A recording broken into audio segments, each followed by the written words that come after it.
Whether you're leading for the first time, leading through change, or learning to lead all over again, this space is for you. No fluff, no gimmicks, just real talk from those who've led through challenges, adapted under pressure, and thrived in the face of change. Welcome to Command to Corporate, where leadership isn't just taught, it's lived. Let's get to work. All right. Welcome back, everyone. How's it going, T? Another beautiful week, brother. And you? I'm doing well. I can't complain. I think it has been a good week. Got Yeah. 5, 6 now solid days of working out. Been committed. Finally, but it's like this. We all been there. It's in waves, but I'm trying to because they say it takes 21 days to build a habit. I think that's what they say. Oh, So really? yeah, so I'm gonna try to ride into try to keep it going. Hit that 21 days. That way I'll be like, all right, I'm in it to win it. I'm happy for you, man. Because once you get on that train, man, it's good. It's you get like it kind of gets weird when you fall off of that, you know. So you kind of start looking forward to working out. So I think it's gonna be good, man. I'm happy for you. Good. No, I appreciate it, appreciate it. Yeah. But yeah, I mean, I think that's it. Nice day out today. Yard work is always something going on there, and shit, that's about it, Well, you got to be single and you got to be in an apartment. You don't have to worry about kids, you know? man. No, man, I love having my space for real. Having my own little oasis in the backyard, shoot, that's what I I'm dealing with. know. So I tried to be a good neighbor actually, and I went and put a post-it note on my neighbor's door. I was like, "Hey, I'm T, your neighbor. If music ever gets too loud, let me know. Here's my number." Oh, I thought you were So gonna say you put a note like keep the music down. no, no, I just didn't want to be that guy, you know. Oh, So try to be a good neighbor, you know. okay. Oh, so that means you be turning up in the apartment I sometimes, do, huh? I Oh, do. okay. All right, there we go. You said I do. No shame in your game, right? I got a speaker in every room, brother. Oh, damn. Okay. All right, I hear that.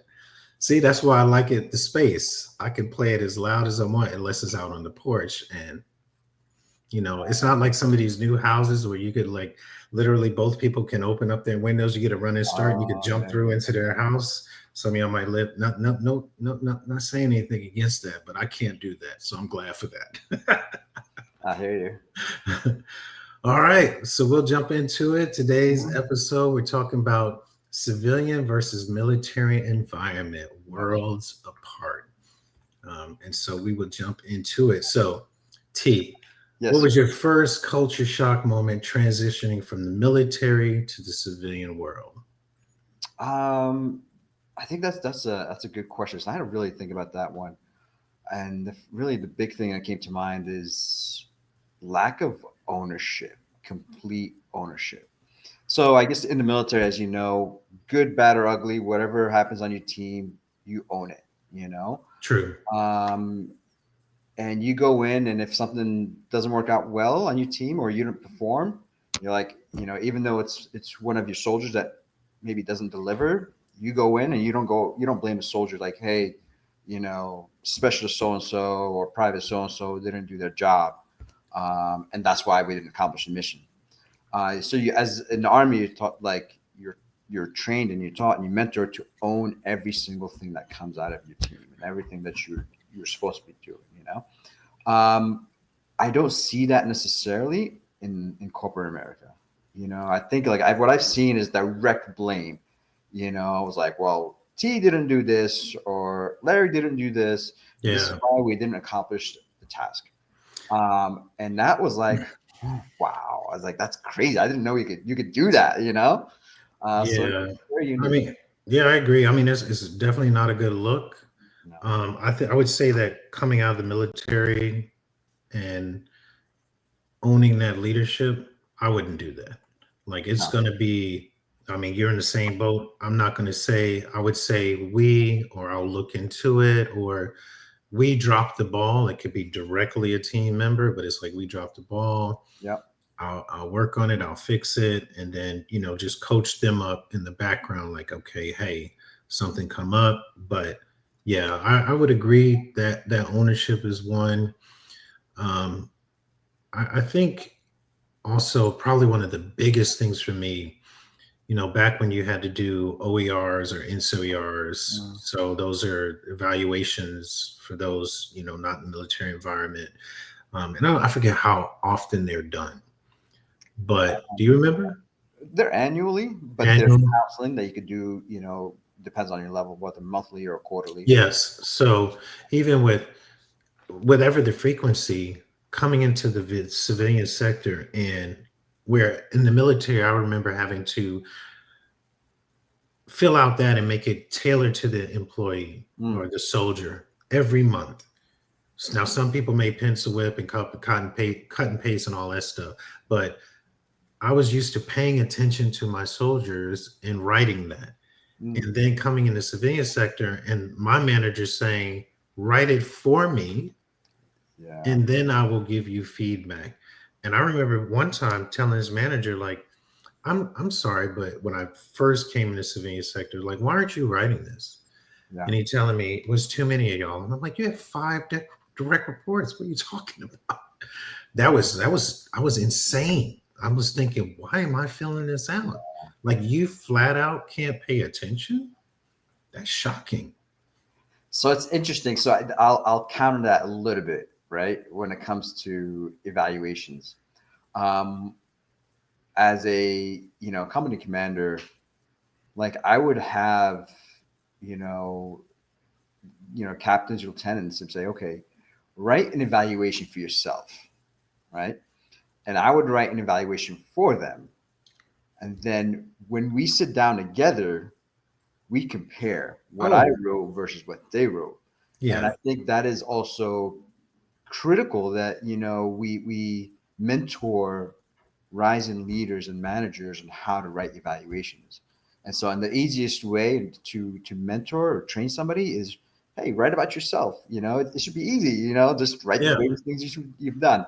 So then I have used that technique. Now I would second that because I have done that even most recently, Mm, where I guess as recent as last year, sure. where I have a set of employees. I rated them on the different lenses, whatever the topic areas we were covering.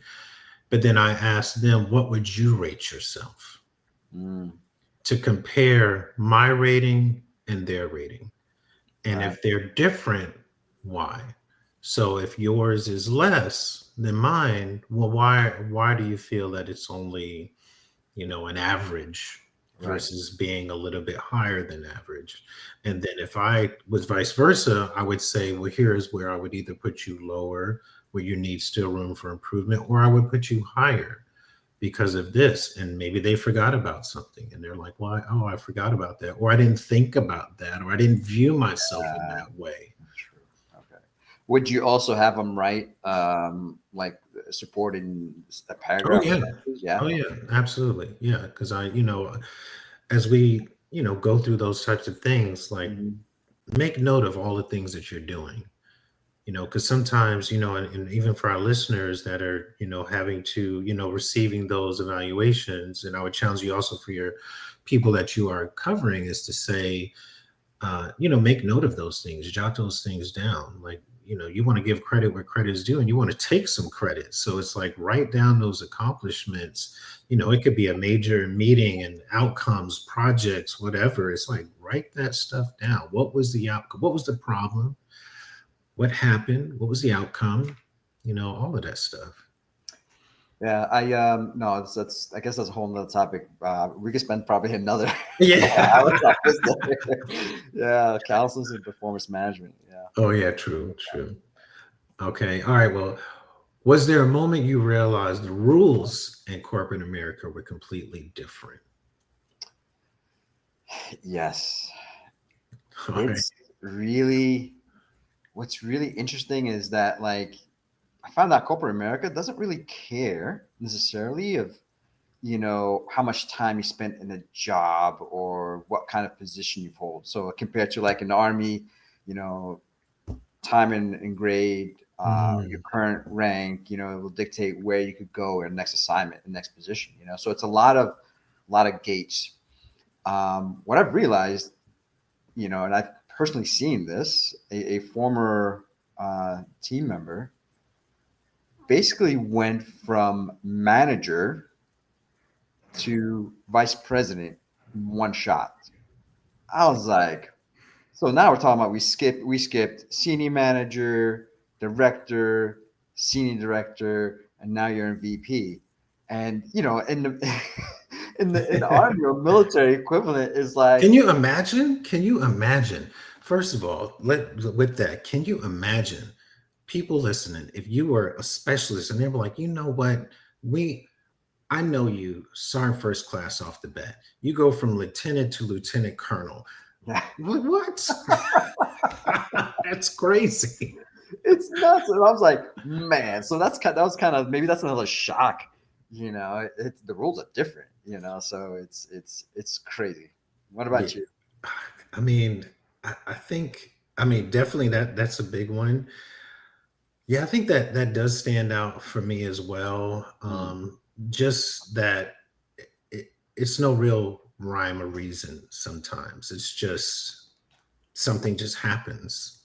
Even it just does. And it's just like, what? And or when you're expecting it to have some sort of rule when you first come and it doesn't exist. ah, So sometimes you're thinking along the structure that you're coming from in the military, especially if you progress through ranks, mm, and that structure's there, and then you move over and right. it's not. But one of the I think one of the biggest rules that I see is, or that's completely different is, like you say, when you're PCSing, you're moving up the ranks, your rank and your time in service counts for something, and you've paid your dues and all of this stuff. That's why you are where you are.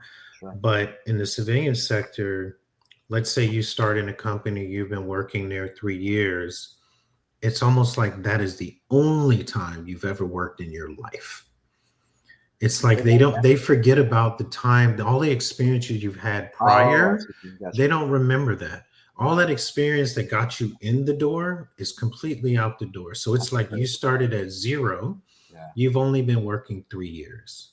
Yeah. So it's like, for example, let's take you. You spent 25 years in the military, roughly, right? Hmm. And then you start this job, and let's say you're in a role for 2 years, and now you want to get promoted. Well, you only been here 2 years. It's Yeah. like, wait a minute.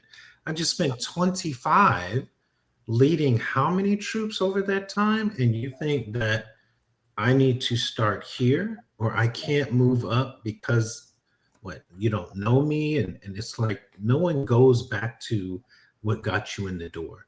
No one goes back to the resume. It's like, well, I only know you as this. And it's That's like, but very true. that's not me. There's more to it than just this. That's good and bad, I guess. Because as a senior enlisted or a senior officer walking into a room, people definitely have very high expectations of you. Yeah. It's Yeah. like they don't care if you have the experience or not. They expect you that you deliver because you know what, you're sergeant first class, sergeant major, or Yeah. lieutenant colonel. Yeah. So yeah, there's no forgiveness in that sense. That's Where true. I can't, you come here and it's like, yeah, it's like your experience doesn't exist. Um, but they also probably don't have as high expectations as they would in the army. So, which is Yeah. interesting. It's two ways, I guess. Yeah. I mean, that's true. Yeah. I think, and maybe it's that they need to change that and have those expectations, because That's true. things do seem very, at times, very fluid, Yeah. where it's like maybe you should take some lessons and actually, if you're at this level, there's some clear expectations, of how you should perform, so that way people really know what you're getting into, just to get better outcomes Right. maybe. But you could also use that to your advantage, I would say, because actually the bar is pretty low. And it's funny, I've seen it in my current role. And, oh, you could do this, T? I was like, yeah. Whatever kind of some sort of leadership development training, for example. Yeah. Um, the bar is very low for me because they didn't know it, never see me. and I delivered this training, and people really enjoyed it. And it's kind of like, gee, we didn't know you could do that, And so now it seems like it's very easy to exceed expectations, which is kind of good, I guess. But But then at the same time, they don't have expectations. They have none, that's right? true. So it's like, That's very true. You're right. Yeah, I guess I should do better at really offer, explaining what I have to offer. I guess, maybe I need to work harder. I don't know. I mean, I don't know. I don't know if it's necessarily working harder, but really just, I mean, maybe it's just, I don't know. The only thing that comes to mind is advocating, Hmm. for yourself. I don't want to say selling yourself, but really just expressing what I can bring to the table. I think True. reminders at times of, I'm not all that you see here. Yeah. There's a lot of stuff that's, kind of going back to Shrek. You got to peel back the layers. There's a whole bunch of layers to this onion, but Hmm. all you see is the outside. Yeah. No, you're right. So You're absolutely right. I don't know. Okay. So how Bring does back. leadership differ between the two environments? And I know for me, Yeah. it's huge. I Hmm. mean, that's probably one of my biggest admirations of the military and pet peeves in this is in corporate America is that lack of. I just feel that it was just way stronger in the military environment. A lot of people would expect that. There's a lot of structure outside the structure, the training, and What is that? so What do you mean by stronger? like you just have stronger leadership in the military than you Hmm. do in the general sense Sure. in corporate America. And the biggest thing is in the military we get trained at each after a while at each level on Yes. how to perform, your expectations, all of these different things, because now there's a separation. Now you're transitioning up, you need to learn how to do that and perform at this new level. Whereas in the civilian sector, as you said, you can go from a manager all the way to VP. And it's like, well, what training has now prepared that person to Yeah. say, let's put you in charge of who knows how many more people? Like, how? Why? That's very true. That's interesting. What Okay. I about mean, I you? agree. I think it's different leadership styles is kind of my vision on this, my view, my take on it. Okay. Um, Military is very much a servant leadership style. Yeah. Take care of your soldiers, and they'll take care of you, kind of thing. Help them help them, remove obstacles and let them do their job.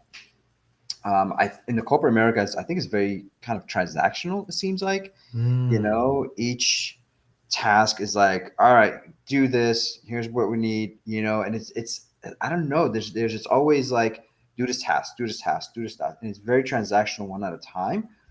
And I think we don't corporate America. I don't think really invests as much as the military does in people.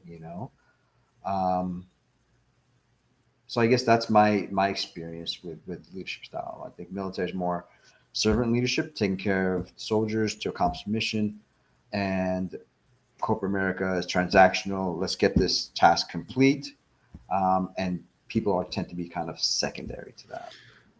Yeah, and I can definitely feel you on that one. And I think it's not to say that corporate America can't, No, because absolutely, they could definitely take this on, and some are trying. Some, and sure, plenty of people listening may have been where there's different programs and yes, they're doing that. It's just not to the extent that you would in the military. For example, I go back to, any school.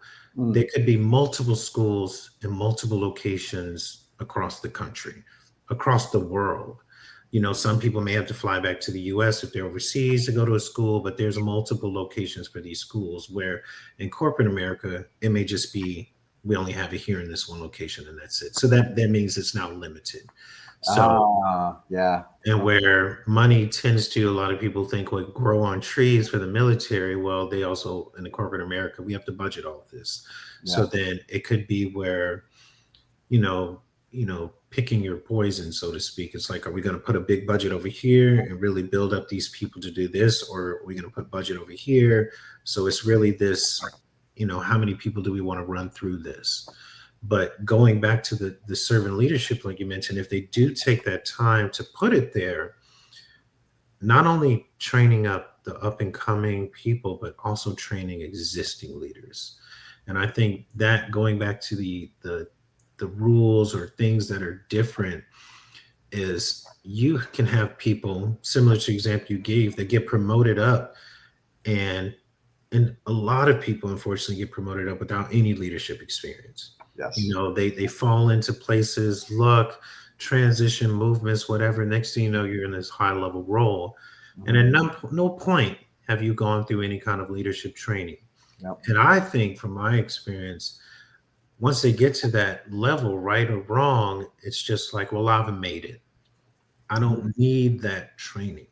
Got you. What value, what Oh, that's value is that going to good. give me because I'm already here? Yes. Yes. So it's like I don't need to go through leadership 101. I'm already at this high level. That's But right. it's like, but you suck. Yeah. For lack of better words, you're terrible. And so you could benefit from it. And then maybe you have external people come help this and that, whatever the case. But it's like if you are fortunate enough to have that type of experience Hmm. as a service to the people below you, go through some training. It does not hurt because let me tell you, when I first got moved into the civilian sector after going through military training, different military leadership schools, the first thing I thought is let me go to a civilian-led leadership course to see what's the difference. How is the approach any different? You know who was teaching that class? Former military. Retired military. So I think we got some things right. So So, it's like, Larry, I mean, I like your point. I agree with it, but I also think there's a very another critical side to that you've kind of overlooked a little bit, maybe okay, go ahead. that leaders have to mentor their employees, their soldiers, whatever you want to call it, Yeah. depending on where you are. And I think that's the part that is also missing. Oh, And facts. so, right. And so, like, I mean, in the army, you're one of your jobs is to ensure that the next person up could take your job, could do your True. job. That's Yes. we're always training that way. Yes. Something happens to me, my XOs step Next it down. man up. Next man up, so to speak. Exactly. Yep. Exactly. So we're always mentoring, we're always training. We're always kind of saying, hey, I have to do this report. Come sit down and like I'll show you how to do it. Yeah. Next time you do it and I'll watch over you. So there's a Mhm. lot there's that's huge. I mean, there's always opportunity training, I guess we call in the army, right? There's opportunity training. Hey, come here, take a look at this. This is how you do this task, whatever. And I think that's the part that's missing Mm. in corporate America. I don't see that, and it's not really pushed. A lot of times we rely on talent management team in companies say, hey, I need training. But to go back to your point, if that person never had that leadership training or for whatever reason and just found themselves in that role, they don't know how to mentor. They don't know how to, give advice to employees that are growing, to become leaders. So it's very hard to grow leaders if you've never had that leadership training. And then also, I would add on to that, 100% agree with you. And then I think at times they don't want to because they are fearful of someone taking their job. And Um, we talked about this on a totally side convo, people listening. We talked about this that, in the military, everyone, it's up to you. Like you're writing your own ticket to get promoted, so to speak. mhm. If it's points or the review boards are doing it, but you set it's in your destiny. So Yeah, you go to your schools, you take over your different commands, whatever it is you have to do to stack yeah, your military resume to say, I am ready for that next level. You go to promotion board, you're promotable, you've timing grade, all of that stuff. So yep, it's no one's standing in your way. And coaches are there to coach you and get you ready for the next role. true. I'm not worried about my job. How many times if you people get promoted, now you're the same rank in the same space, well, they have to move somebody. So they'll Yeah, say, well, now you, and that's why we have what is it, PCS, permanent change of station, I think it may, I think Mhm. so. And you go somewhere else to take over a section, a command, whatever the case may be. But in the civilian sector, I think people are fearful of you looking better than them, doing better than them, they losing their job. And so they're just like, I don't want that. Especially, and the bad Good thing is that point. when they see that you are good, and Yes. they do not want to take a chance of you outshining them. That's interesting because in the army, that's a I take pride in that, you know? Yeah, Like one of my NCOs or junior officers just kind of goes out there and kills it. And like that's awesome. Yeah, that's Sergeant such and such or that's LT. It really there's a big difference. Like there's no threat in that yeah, environment, I guess. But you also I think it's a pride thing because I'm like, yeah, I trained him or her well. I got them ready and they looked real good. So yeah, that's very different. Very, very yeah, different. yeah. So then, in what ways is, and this is kind of segue, kind of like, in what ways does military leadership translate well into corporate settings? And then where can it fall flat? Oof. Um, so I guess taking care of people. I'm not really sure. I didn't think about that one. So let me plug in. I Yeah, know where it can fall flat. yeah. I think is those that maybe come off as too militant. And That's like, where they're too aggressive, where they're like, where they're ah, having the mentality, you are my soldiers. Like if they were just, for lack of better words, hard asses, and they're just like, get to work, do this, do that, barking commands and true, orders true. versus having a more softer approach. And I Gotcha. think that's where it could fall flat, where someone's just like, whoa, whoa, whoa. You're not what are they going to say? You're not in the military anymore.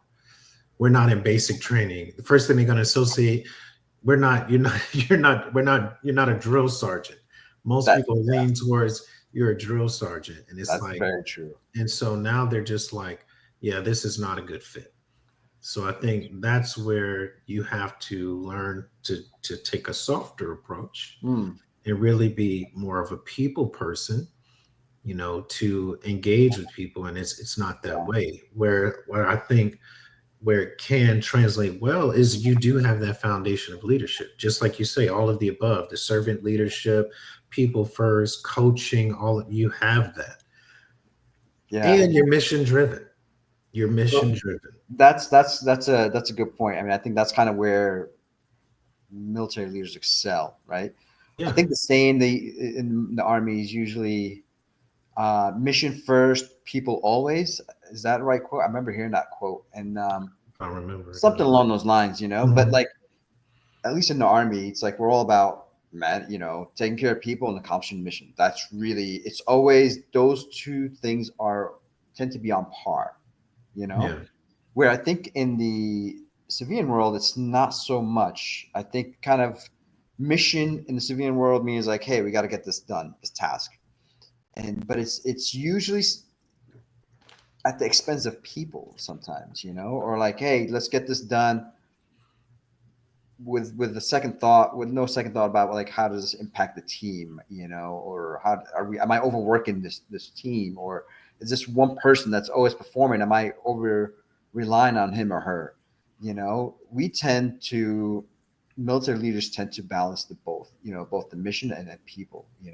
So we want to make sure we're not like overly extending the team, when not necessary. We reward the team with time off when we can give them time off, because when we need to ask them for extra time or to work, spend those long nights, long hours in the office, you could ask that, and they're like, hey, happy to, um, so I think that's kind of the difference. Yeah, I think that's where we military leaders excel, is just trying to balance the accomplishment of the mission or task with taking care of people as well, which I don't think I haven't seen that necessarily as well in the civilian world.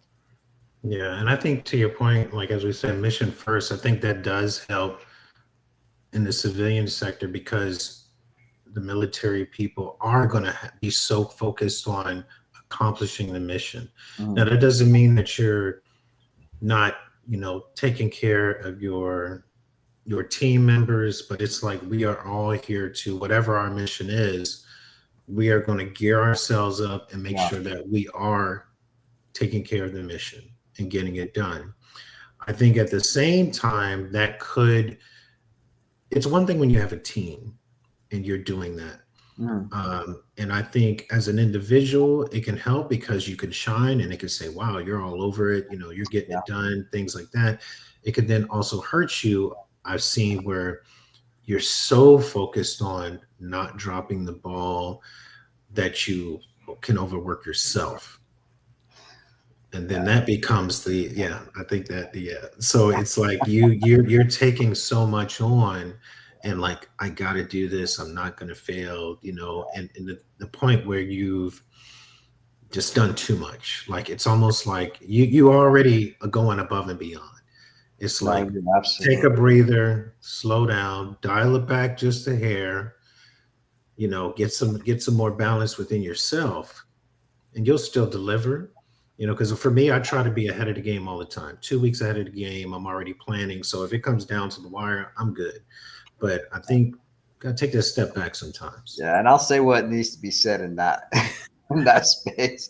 When you take on too much and you always put the mission first, your plate tends to get very full because people will always give you stuff. Oh yeah, They're like, "Oh, you want to take this on? Sure, here you go. See, you're great. Take it on."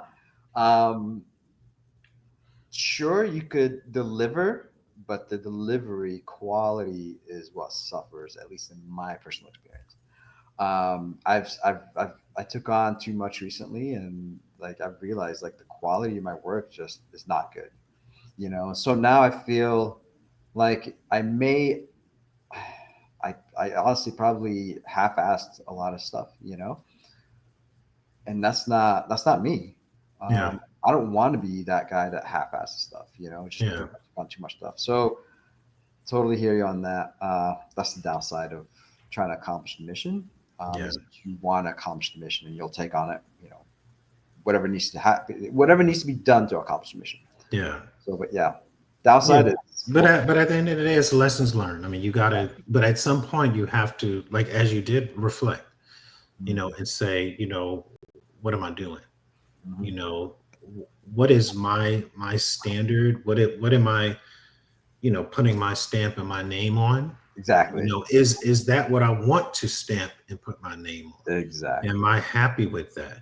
And if you look at that and go, nah, I'm not feeling good, something has to change. Yeah, Right. no, you're absolutely right. Yeah, Okay.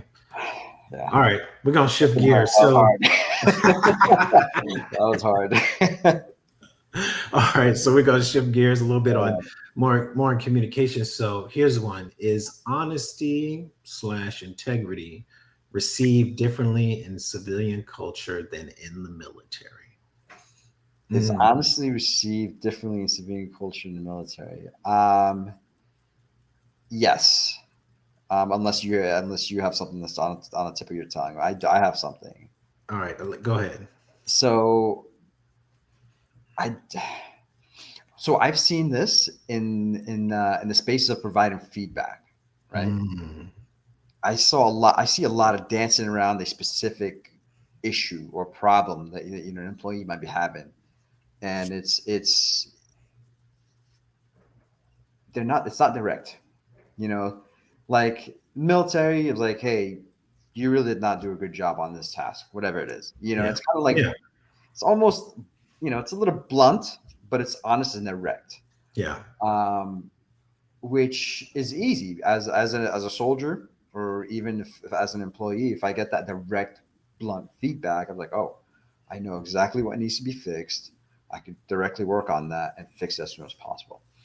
I don't feel like I I don't feel like I necessarily get that feedback, that honest feedback from supervisors in the civilian world, or as a supervisor, it's you're not expected to provide blunt feedback for some reason. I'm still kind of trying to. That's that space. I'm still trying to figure it out.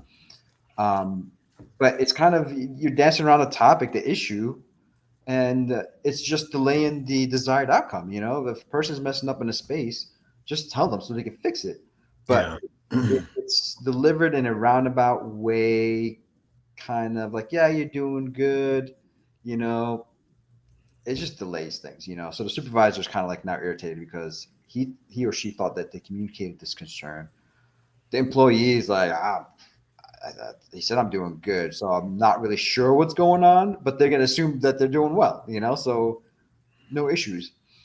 So that's kind of my thing, you know. Like I feel like honesty also involves like being direct with what you want or identifying an issue. Um, and I appreciate that. Like personally, maybe I guess others don't necessarily because they've never had that direct feedback and Yeah. maybe perceived as the supervisor attacking possibly. True. Yeah. So I'm not sure. I'm still trying to figure out that space, but that's kind of one thing I've noticed. No direct, honest feedback. Yeah. I would say so. I think for one, people can't handle direct. Mm, uh, Whatever the form of communication, is usually like, what's their problem? Like almost automatically, like you got yeah, an attitude. You yeah. ask me a question, if I respond no and send an email back, it's like, what's their problem? I'm like, I just answered the question. No, you know. That's true. So it's like you got to be like, happy Friday, happy Monday. You got to soften the blow a little bit instead of Yes. being like, no, move out, you Yes. know. And so I think, and in the military, you know, you'd be like, all right, roger that, and you out, you know, it's no problem. So um and I think when it comes to integrity, like I just think some people honestly just lack it, Ah. where they don't, you know, they don't, for whatever reason, don't want to be honest. Ah, okay. I like the And approach you're taking. Okay. yeah, they don't want to be honest. I don't know why they would not want to be. You know, I don't Huh. know if it makes them uncomfortable, if they're afraid of how the person may respond. I'm gonna just avoid all kind of conflict. So it might just be, you know, everything's, roses and rainbows until the end, and it's like, oh, well, you did not do that. Whoa, whoa, what? Like you didn't tell me this, not no time up until now, or they tell you something that's totally unfounded, or they go off of hearsay, which Yeah. is a big irritation. Is to say, instead of having facts, Hmm. it might be of chatter and hearsay and all. It's like, what does that matter? You know, what does that matter? That's even like if I had an employee and the hearsay is, uh, for example, your employee is aggressive or something like that. Hmm. For me, for one, first of all, if it doesn't come to me and I don't see it as that way, let's say they're very direct, I'm fine with that. So then I'm like, well, hey, they've been getting it done above and beyond all this stuff. They're ready for promotion. No, no, no, no, they can't get promoted. They've come off way too much, too aggressive, too direct. What does Ah, that matter to me? It does not. That doesn't matter to me.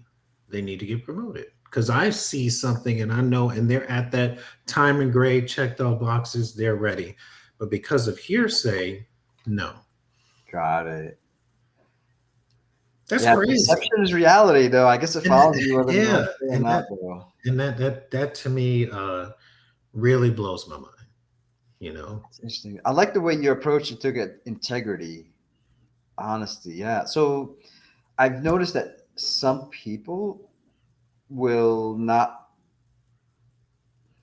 be truthful if it means it makes them look bad. So people lie to Mm, hide their mistakes.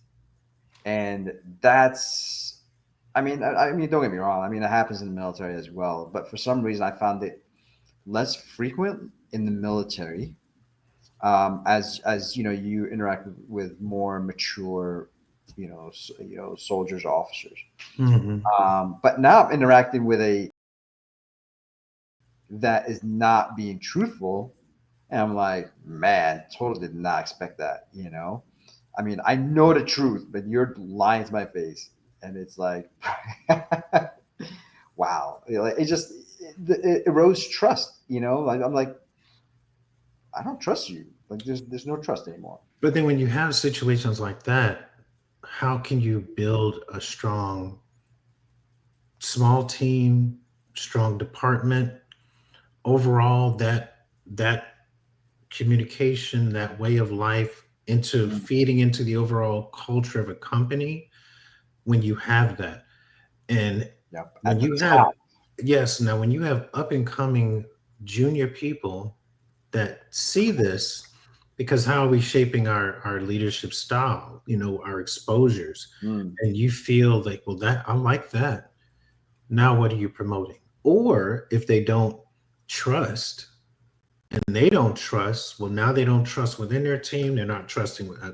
outside of their team. It's Yep. like, which we've talked about a number of times. Trust is paramount. So it's like not really thinking of the impact of that.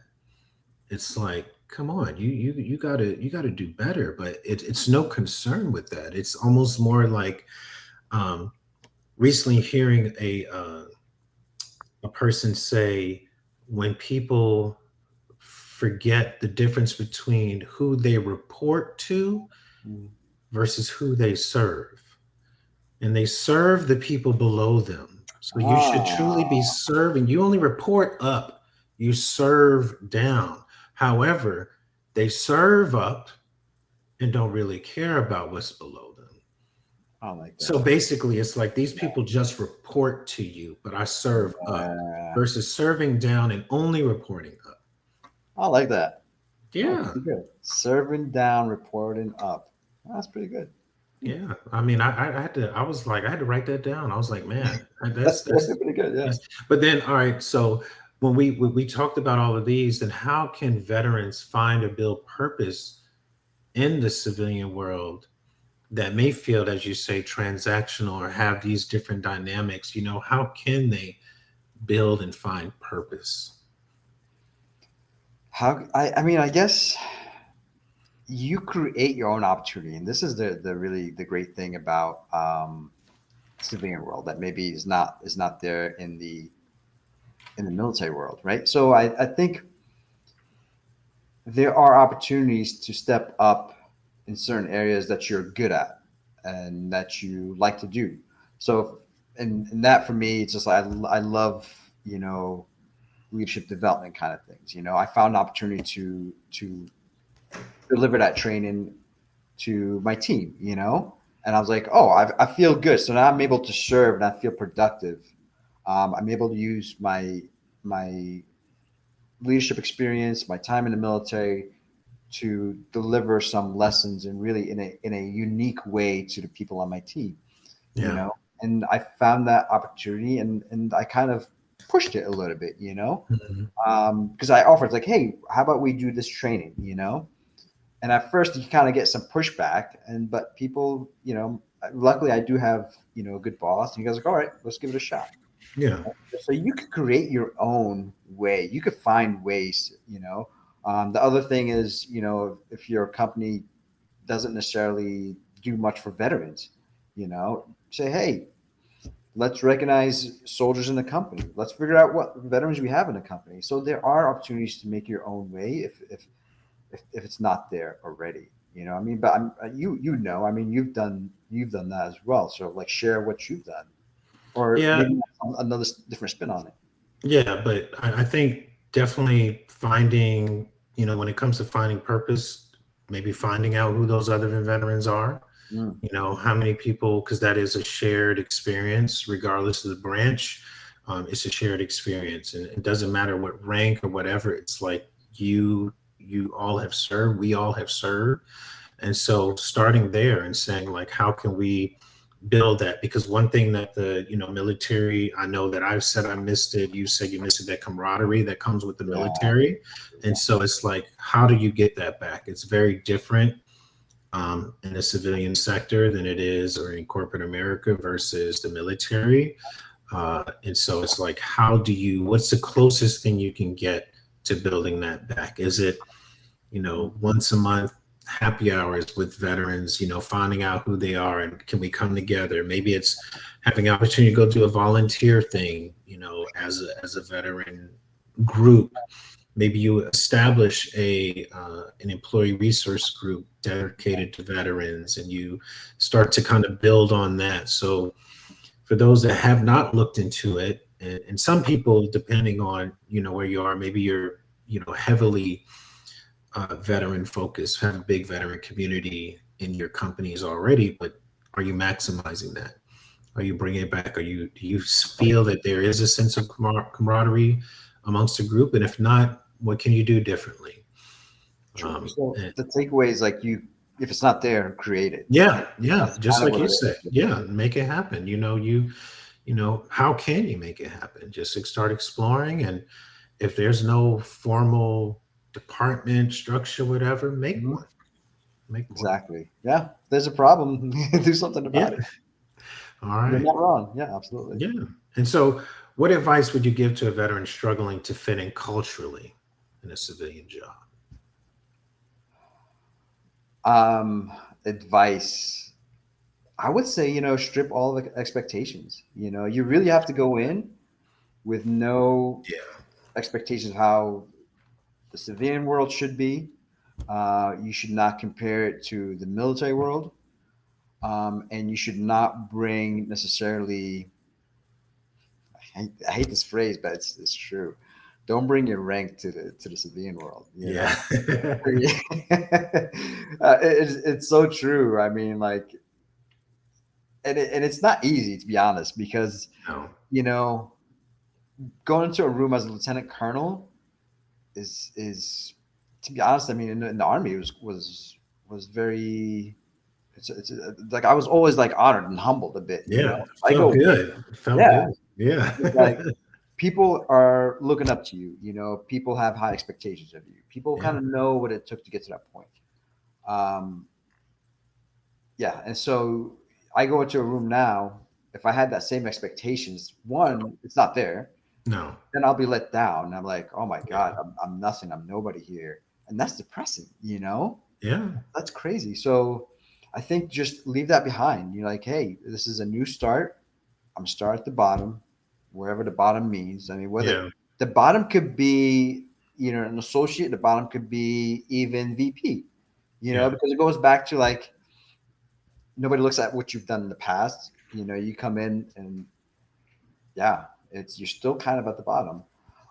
So yeah, that's kind of that's my advice. What Yeah. about you? I would second that because I think the expectations is key, and I've kind of embraced that myself of not having expectations, which Mhm. sounds for some it's like why not, but I think if you can live by that and truly embrace not having expectations, you will find that you're feeling a lot better than to expect someone to do something for you.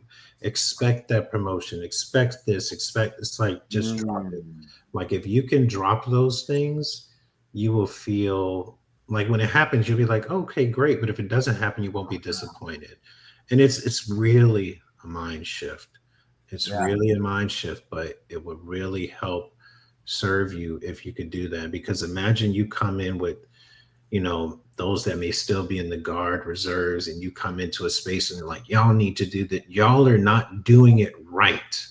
Well, what is right? In whose eyes is it right? Because as long as if you're holding on to that, first of all, you're going to look like the idiot, the person that can't fit in, that can't get along, because you know it all. And it's like, yeah, yeah, this is not it's You not a know, fit. you just said something that like really made me reflect a little back on the time in the military.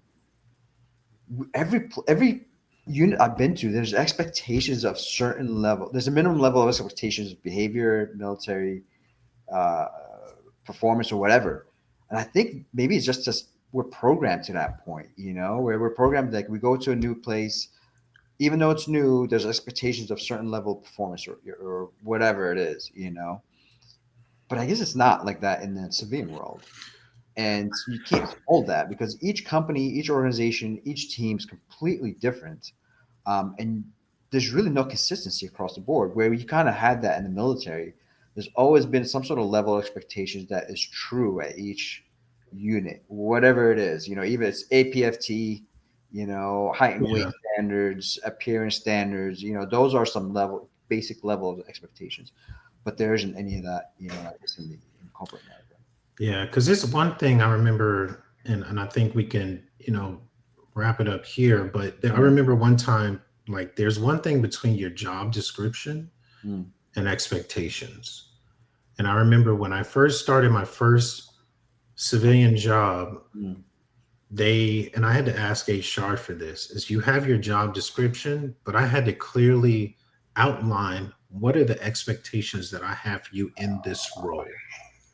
This is what I want. And I ran it by Yeah. HR to say, can I have my employees sign this? That Yeah. is different from your job expectation, your job description. Yes. This is how I expect you to operate in this role. Yes. This Yes. is how I want you to communicate with people. No favorites. This is the way you're going to, it's really a behavior framing almost to say, this is how you conduct it. Because I was trying to get Yeah. people to be the best of the best. Mm-hmm. So you're just like, well, my job says I pull this lever, I do this, I'm over this. But what are the expectations of you in doing that job description? What does that mean? Yeah. So I tried to. I've done that one time, right? So I outlined expectations of this manager Mhm. in a warehouse, and it's kind of like the major task that that manager had, and I was like, okay, this is kind of I expect you to do whatever 3 inspections, make sure we're staffed up on 100% on each line. And so I gave that as like, hey, these are my expectations, to do this job well. So next thing I know, HR is coming back and like, hey, we heard that you're giving, manager such and such a PIP. I was like, what? I was like, what are you talking about? Like performance improvement plan? No, it was not that whatsoever. It was just like these are kind of expectations. This is what I think a manager in your position should be doing. It's basic stuff. Yeah. I mean, for us, it's always outlined that way, and that's kind of the way Yeah. I mirrored it. Yeah. In the military, at least we're always given like, hey, these are your expectations, and we're gonna evaluate based on those. Yeah. Yeah, can't do that apparently. Not in the last company that I was in, at least. So I was shot down, and HR told me you can't do that. I was like, okay. Yeah. I mean, I guess you got to be pretty open minded to think about that. But, people out there think about that, especially if you're guiding others. Like, and it's one thing as a team leader, you do that with a small group, but then, you don't receive that above. And it's like, but if you're there to take care of people below you, do just that, show up for them, get it done, do what you can until it's time for you to go, Yeah, but really try to show up for them. So, good point. all right, T. Well, I think that's our time today. We appreciate everyone for tuning in. Be sure to now. When I say like and subscribe, definitely want you to do that. Only if the content moves you. Mm. Share it only if the content moves you. If it doesn't, don't do it. I want you to do it. Don't you may know us on the side, like, oh, I know LP, I know T, but I want you to really say, I'm getting something out of it. I think someone else could benefit from it. So that's why I'm sharing. So, you know, But also, I mean, if we're not doing something, that we should be, or if you have recommendations, also, I mean, leave a yeah, comment. And yeah, happy. for sure. Yeah, don't Always forget the looking for feedback. comments. Yeah. Yeah, feedback is key for us. If you think we missed the mark on something, or we forgot to something, or a different perspective, comment on it. Because one thing we may have shared in a previous episode is that we want to be able to look at those comments and talk about one things that people have shared back with us. So, we Yeah. I really mean, appreciate it. not professional podcasters here, so Yeah. always looking for feedback. Not yet. Do we Not see yet. our sponsor? We didn't have a sponsor problem. No, not yet. Not yet. Maybe one of these days. All right. Thanks, Well, man. we Appreciate it. thank you. We appreciate everyone. See you next time. Thanks, everybody.